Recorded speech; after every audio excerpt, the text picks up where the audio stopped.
गीता उपदेश दिव्य ज्ञान पाठ 4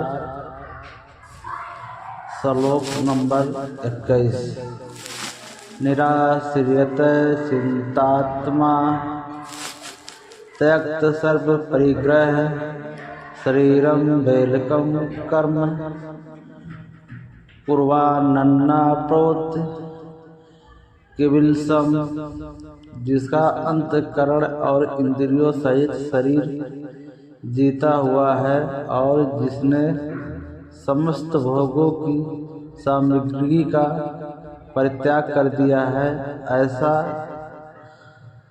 आशा रहित पुरुष केवल शरीर संबंधी कर्म करता हुआ भी पापों को नहीं प्राप्त होता।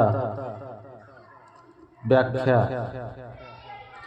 इस श्लोक में भगवान श्री कृष्ण ने बताया है कि जो व्यक्ति अपनी इच्छाओं को त्याग कर मानसिक रूप से शांत और स्थिर होता है और जो व्यक्ति अपने शरीर के माध्यम से केवल कर्म करता है लेकिन अपने भीतर कोई व्यक्तिगत इच्छाएं या अभिलाषाएं नहीं रखता, वह व्यक्ति किसी भी पाप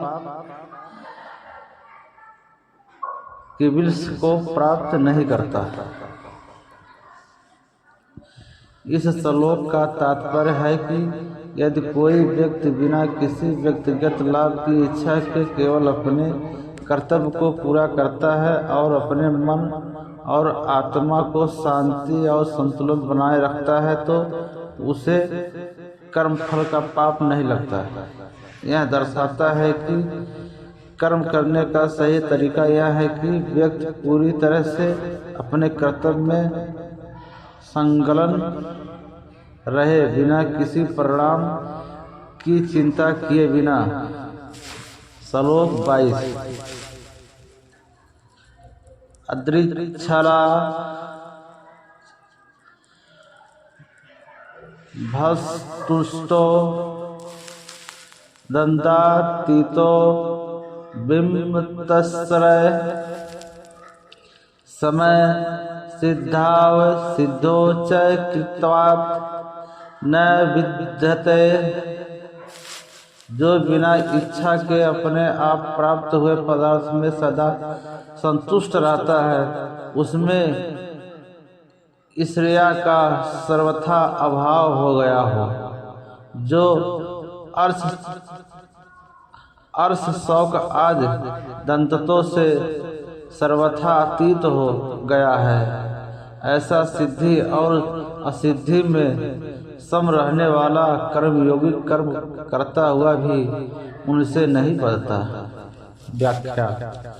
इस श्लोक में भगवान श्री कृष्ण ने ऐसे व्यक्ति की विशेषताएं बताई है जो आत्मा की सच्ची समझ से संपन्न है। यहाँ पर अदृच्छा लाभ का अर्थ है जो किसी भी चीज को आकस्मिक रूप से प्राप्त करने पर संतुष्ट रहता है। संतुष्ट का अर्थ है जो अपने हालात से पूरी तरह प्रसन्न है, और दंडातीत का मतलब है जो दर्द या संघर्ष सुख दुख लाभ हानि से ऊपर उठ चुका है। इस व्यक्ति में विमुक्तश्रय का मतलब है जो ईर्ष्या और द्वेष से मुक्त है। समय सिद्धावति सिद्धो च का अर्थ है कि वह व्यक्ति सिद्धि सफलता और असिद्धि सफलता दोनों को समान दृष्टि से देखता है। अर्थात इस श्लोक के माध्यम से भगवान श्री कृष्ण यह बता रहे हैं कि जो व्यक्ति ऐसे गुणों से युक्त है वह संसार के सुख दुख से अज्ञात रहता है और अपनी स्थिति से प्रभावित रहता है। ऐसे व्यक्ति के लिए कोई भी कर्म यह कार्य बंधककारी नहीं होता, क्योंकि वह अपने मन और आत्मा में पूरी तरह संतुलित और निर्वाकार रहता है। श्लोक नंबर 23। गति संगसय मुक्तसय ज्ञानाव इष्टचेतसय यज्ञाय चरतय क्रम संग्रम प्रवेलीयते, जिसकी आसक्ति सर्वथा नष्ट हो गई है, जो देहाभिमान और ममता से रहित हो गया है, उसका चित्त निरंतर परमात्मा के ज्ञान में स्थित रहता है। ऐसा केवल यज्ञ संपादन के लिए कर्म करने वाले मनुष्य के संपूर्ण कर्म भली भांति विलीन हो जाते हैं। व्याख्या। इस श्लोक में भगवान श्री कृष्ण ने उन व्यक्तियों के गुणों का वर्णन किया है जो ज्ञान के क्षेत्र में पूर्ण रूप से स्थित है और कर्मों को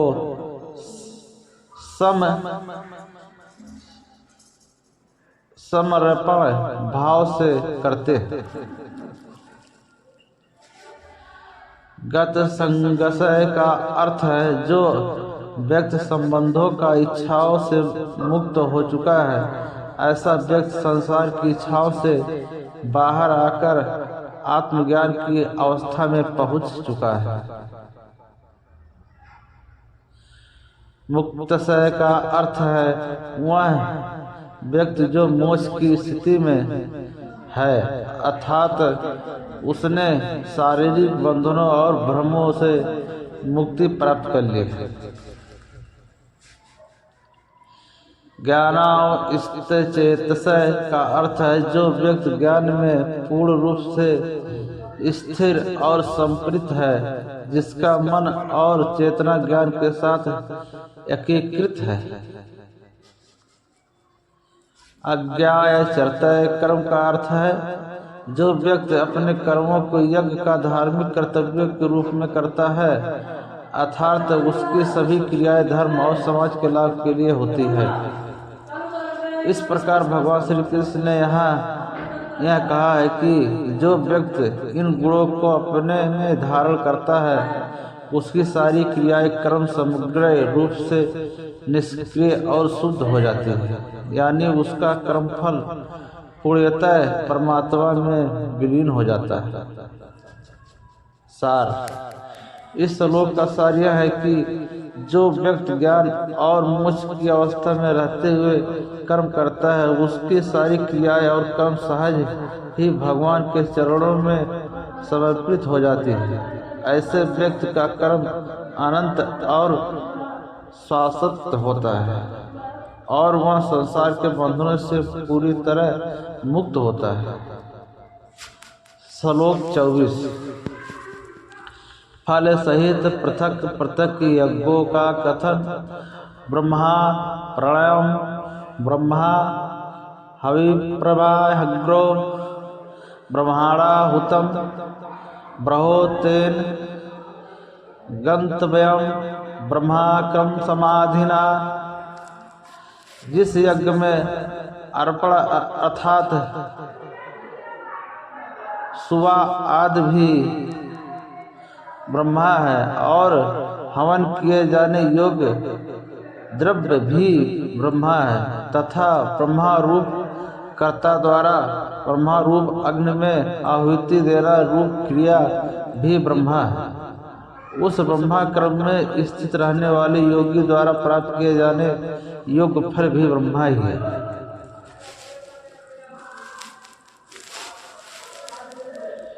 व्याख्या। इस श्लोक में श्री कृष्ण ने यज्ञ के माध्यम से ब्रह्मा के तत्व को समझाया है। यहाँ यज्ञ के विभिन्न घटकों को ब्रह्मा से जोड़ा गया है, जो एक महत्वपूर्ण अद्वितीयता का संकेत है। ब्रह्मा प्रणयम, इसका अर्थ है ब्रह्मा को अर्पण करना। यज्ञ का हर अंश जो भी सामग्री अर्पित की जाती है वह स्वयं ब्रह्मा में समाहित होती है। यानी यज्ञ की पूरी प्रक्रिया ब्रह्मा के तत्व को दर्शाती है। ब्रह्मा हव्य आहुति भी ब्रह्मा स्वरूप है। यज्ञ की आहुति ब्रह्मा के ही अंश से होती है। इस तरह ये यज्ञ का हर घटक, चाहे वह आहुति हो या प्रसाद, ब्रह्मा के गुण धर्म को दर्शाता है।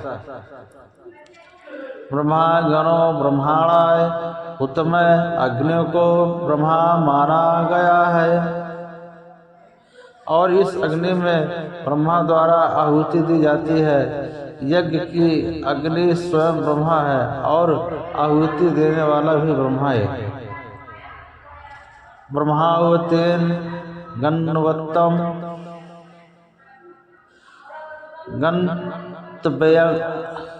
गंतव्यंत अंततः यज्ञ की प्रक्रिया से जो भी प्राप्त होता है वह ब्रह्मा में ही विलीन हो जाता है। इस प्रकार यज्ञ की संपूर्ण क्रिया ब्रह्मा की ओर ले जाती है। ब्रह्मा क्रम समाधिना यज्ञ की क्रिया ब्रह्मा के सिद्धांत के अनुरूप की जाती है और इसी संपरण से सच्चे ज्ञान की प्राप्ति होती है। इस श्लोक के माध्यम से भगवान श्री कृष्ण ने यह स्पष्ट किया है कि यज्ञ केवल एक धार्मिक अनुष्ठान नहीं है, बल्कि यह ब्रह्मा के साथ एक गहन आध्यात्मिकता संबंध स्थापित करने का माध्यम है। यज्ञ के सभी घटक ब्रह्मा में समाहित होते हैं और इस प्रक्रिया के माध्यम से आत्मा को ब्रह्मा के साथ एकता की अनुभूति होती है। श्लोक 25, श्लोक नंबर 25। देव मेवा परे यज्ञम योगिने पर्युपासते ब्रह्मा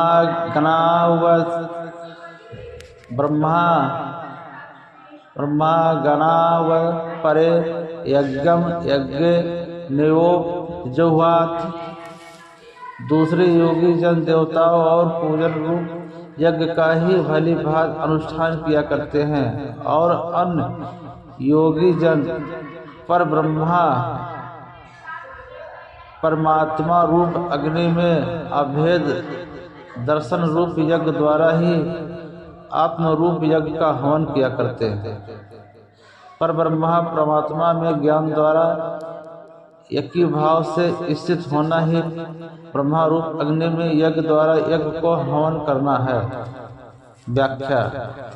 इस श्लोक में भगवान श्री कृष्ण ने यज्ञ के विभिन्न प्रकार का वर्णन किया है और बताया है कि विभिन्न योगी और साधक किस प्रकार से यज्ञ को समर्पित कर रहते हैं।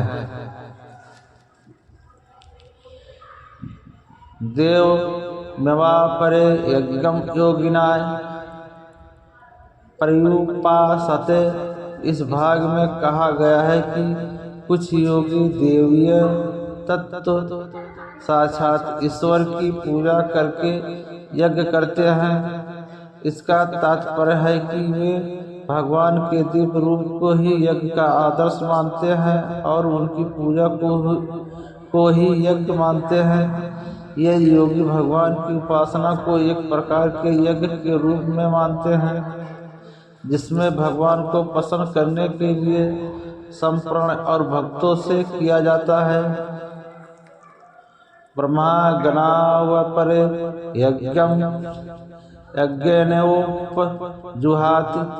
इस भाग में कहा गया है कि अन्य लोग ब्रह्मा सर्वोच्च आत्मा में आहुति देने के लिए यज्ञ करते हैं। इसका अर्थ है कि वे यज्ञ को ज्ञान और ध्यान के माध्यम से करते हैं जिसमें वे अपने ज्ञान के द्वारा आत्मा की खोज और ब्रह्मा की उपासना में लीन रहते हैं। इस श्लोक का सार यह है कि यज्ञ की प्रक्रिया भिन्न भिन्न लोगों के लिए अलग अलग होती है। कुछ लोग बाहरी यज्ञ के माध्यम से, जबकि अन्य लोग आंतरिक ध्यान और ज्ञान से माध्यम से यज्ञ करते हैं। दोनों प्रकार के यज्ञ महत्वपूर्ण हैं। और दोनों ही अपने अपने तरीके से साधक को आत्मा की ओर ले जाते हैं। श्लोक 26। श्रोत्रादीनि द्रियाण्यन्ने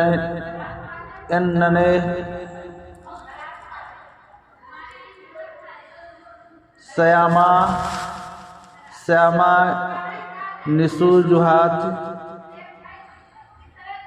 शब्दादि विषयान् इंद्रिया निषुजुहात्। अन्य योगी जन स्रोत आदि समस्त इंद्रियों को स्वयं रूप अग्नियों में हवन किया करते हैं, और दूसरे योगी लोग शब्दादि समस्त विषयों को इंद्रिय रूप अग्नियों में हवन किया करते हैं। व्याख्या। इस श्लोक में भगवान श्री कृष्ण ने यह बताया है कि जो लोग साधना के मार्ग पर चलते हैं वो अपनी इंद्रियों को संयमित करते हैं और उन इंद्रियों को ज्ञान के अग्नि में समर्पित कर देते हैं।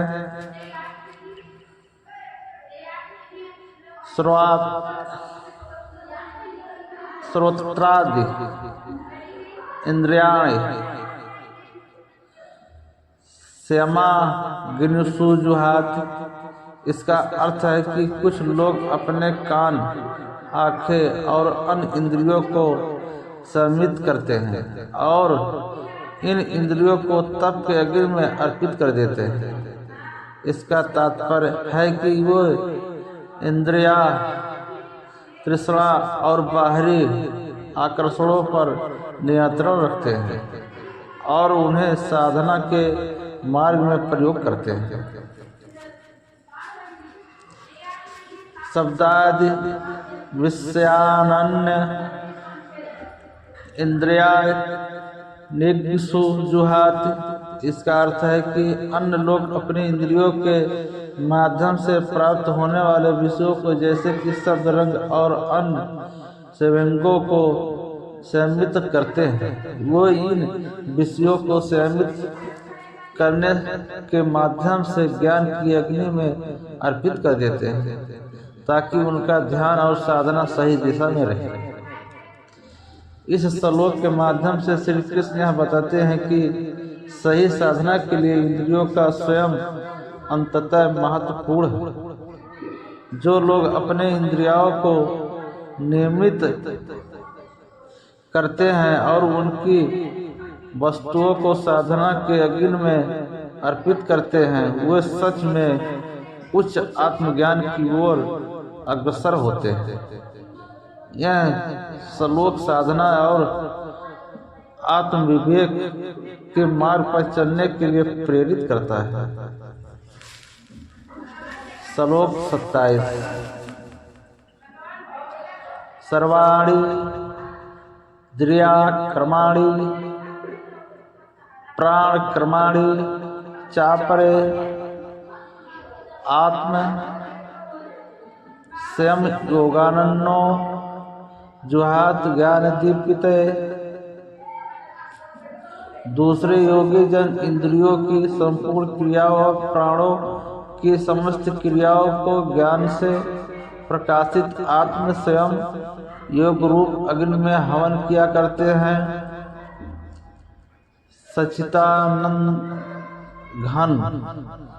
सच्चिदानंद घन परमात्मा के सिवाय अन्य किसी का भी न चिंतन करना ही उन सबका हवन करना है। व्याख्या। इस श्लोक में भगवान श्री कृष्ण आत्मा के सही ज्ञान की चर्चा करते हैं। यहाँ पर सर्वाणि इंद्रियाक्रमाणि और प्राणक्रमाणि का तात्पर्य है कि सभी इंद्रियों और प्राणों द्वारा किए गए कर्म। इस श्लोक के अनुसार कुछ योगी ऐसे होते हैं जो आत्म समय और योग की अग्नि में इन सभी कर्मों को अर्पित करते हैं। आत्म स्वयं योगनो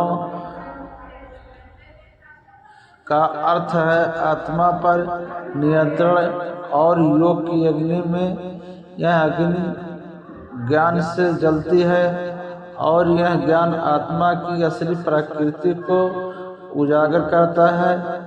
योगी इस ज्ञान की दीपिका के प्रकाश में अपने सभी कर्मों को अर्पित कर देते हैं, जिससे उनके कर्म पवित्र हो जाते हैं और मोक्ष की ओर अग्रसर होते हैं। इस प्रकार इस श्लोक के माध्यम से श्री कृष्ण ने यह सिखाया है कि आत्मा के सही ज्ञान और योग के लिए माध्यम से व्यक्ति अपने कर्मों को नियंत्रित कर सकता है और उन्हें उच्चतम उद्देश्य की ओर निर्देशित कर सकता है। श्लोक 28। दिव्य यागास्त पूर्वगता योग यज्ञास्त था परे स्वाध्याय ज्ञान यज्ञास यत ससित वर्ताय। कई पुरुष दिव्य संबंधी यज्ञ करने वाले हैं। कई पुरुष दिव्य संबंधी यज्ञ करने वाले हैं, कितने ही तपस्या रूप यज्ञ करने वाले हैं, तथा दूसरे कितने ही योग रूप यज्ञ करने वाले हैं, कितने ही अहिंसादी तीक्ष्ण व्रतों से युक्त यत्नशील पुरुष स्वाध्याय रूप ज्ञान यज्ञ करने वाले हैं। व्याख्या। इस श्लोक में भगवान श्री कृष्ण ने विभिन्न प्रकार के यज्ञों का वर्णन किया है, जो जीवन के विभिन्न पहलुओं से संबंधित है। दिव्य यज्ञ, द्रव्य यज्ञ, यह यज्ञ उन कर्मों को संदर्भित करता है जहाँ विभिन्न सामग्री और वस्तुएं आहुतियों के रूप में अर्पित की जाती है, जैसे कि भोजन, वस्त्र और अन्न तब्र का उपयोग धार्मिक कृत्यों में किया जाता है। तपोयज्ञ, यह यज्ञ तपस्या और साधना के माध्यम से किए जाते हैं। इसमें कठिन व्रत, उपवास और अन्य प्रकार की शारीरिक और मानसिक तपस्या शामिल है। यह आत्म स्वयं और स्वयं की साधना है। योग यज्ञ, यह यज्ञ योग और साधना के माध्यम से किया जाता है। योग के अभ्यास से आत्मा और परमात्मा के बीच की दूरी को कम किया जाता है और समर्पण की भावना और जागृत किया जाता है।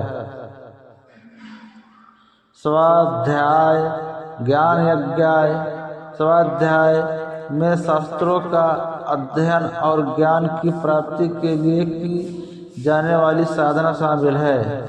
यह आत्मज्ञान की ओर ले जाती है और जीवन के सच्चे उद्देश्य को समझने में मदद करती है। यह श्लोक यह सिखाता है कि विभिन्न प्रकार के यज्ञ जीवन में विभिन्न पहलुओं की साधना के लिए आवश्यक है। सभी प्रकार के यज्ञ, चाहे वो भौतिक द्रव्यों के हो या मानसिक और आध्यात्मिक साधना के अंततः आत्मा की उन्नति और परमात्मा से मिलन की दिशा में एक कदम है। इस प्रकार प्रत्येक व्यक्ति को अपने जीवन में उपयुक्त योगों का पालन करना चाहिए ताकि वे आत्मा की पवित्रता और पूर्णता की ओर अग्रसर हो सके। श्लोक नंबर 29-30। आपने जुहाति प्राणम प्राणायापानम तथा परे प्राणापान गति रुद्धवा प्राणायाम प्राणाय अपरे नियताहाराय प्राणानम प्राणायसु जुहात सर्व पयते यज्ञ विदो यज्ञ छपित कलमसाय। दूसरे कितने ही योगी जन अपान वायु में प्राणवायु को हवन करते हैं, वैसे ही अन्य योगी जन प्राणवायु में अपान वायु को हवन करते हैं तथा अन्य कितने ही नियमित आहार गीता अध्याय 6 श्लोक 17 में देखना चाहिए करने वाले प्राणायाम पुरुष प्राण और आपन की गति को रोककर प्राणों में ही हवन किया करते हैं। ये सभी साधक यज्ञों द्वारा पापों का नाश कर देते हैं और यज्ञों को जानने वाले हैं।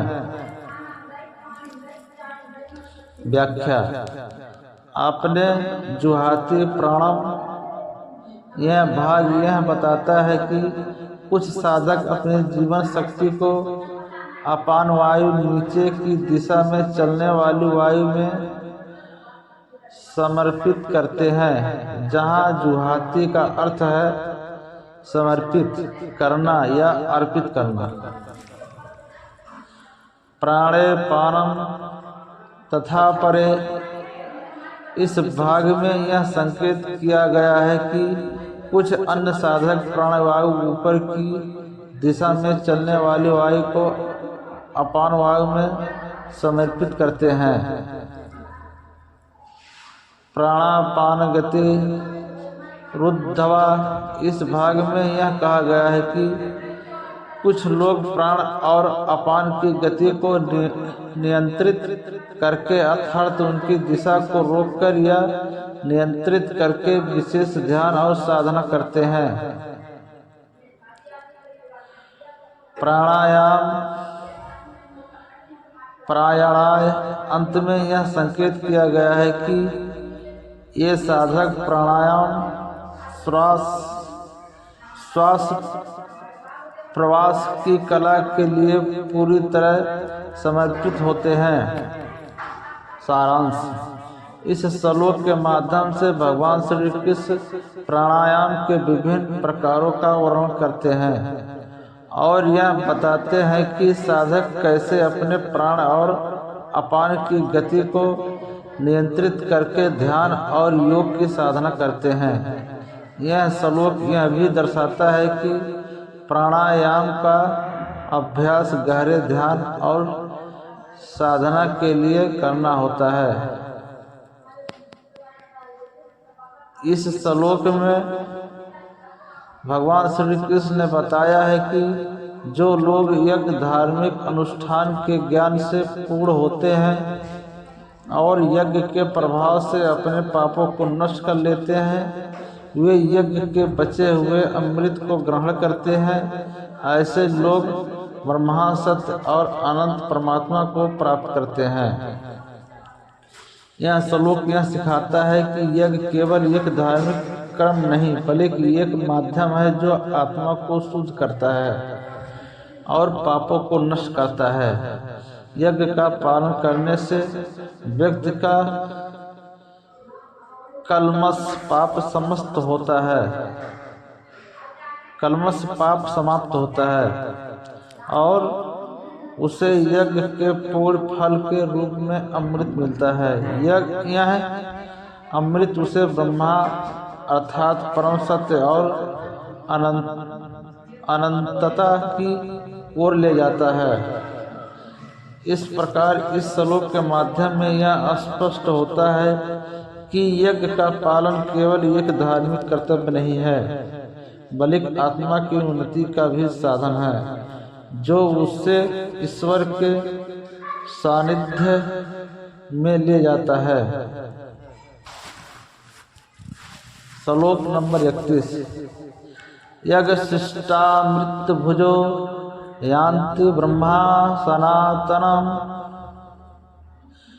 न्यायं लोको सत्य यगस्त्य कुतोऽन्यः पुरुषोत्तम।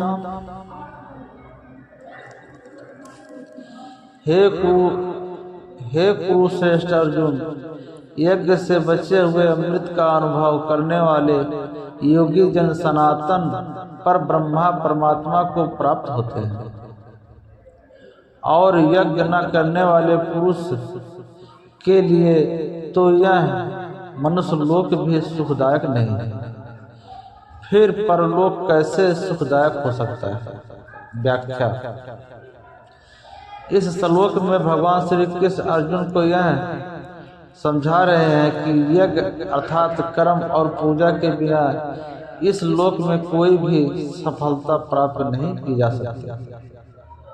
नायम लोकाय का अर्थ है इस लोक में ऐसा कोई भी स्थान नहीं है, और अस्ति अगस्य का मतलब है जहाँ यज्ञ की प्रतिष्ठा या महत्व नहीं है। इस प्रकार भगवान श्री कृष्ण कह रहे हैं कि यज्ञ के बिना इस संसार में कोई भी श्रेष्ठता, शांति या समृद्धि प्राप्त नहीं हो सकती।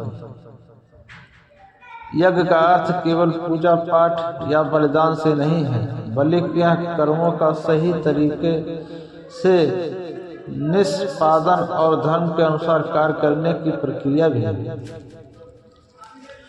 कुतो न्याय का अर्थ है कहाँ से कोई और विकल्प और पुरुषोत्तम से अभिप्रेत अर्जुन के श्रेष्ठता की ओर संकेत है। यहाँ भगवान श्री कृष्ण अर्जुन को यहाँ बता रहे हैं कि यज्ञ का महत्व न केवल इस जीवन में बल्कि समग्र सृष्टि और अन्य लोकों में भी अत्यंत आवश्यक है। इस प्रकार यह श्लोक यज्ञ के महत्व और उसके बिना किसी भी सफलता की अंश भावना को स्पष्ट करता है, और अर्जुन को इस बात का ध्यान दिलाता है कि यज्ञ और कर्म की उचित उनके जीवन के लिए आवश्यक है। जय श्री कृष्णा। वीडियो को ज़्यादा से ज़्यादा शेयर करें और कमेंट करें और बताएं कि वीडियो कहाँ से देख रहे हैं, क्योंकि दोस्तों हमारे यही मेहनत का फल है। इसको ज़्यादा से ज़्यादा शेयर करें और बताएं वीडियो कहाँ से देख रहे हैं, कौन सा राज्य से। जय श्री कृष्ण।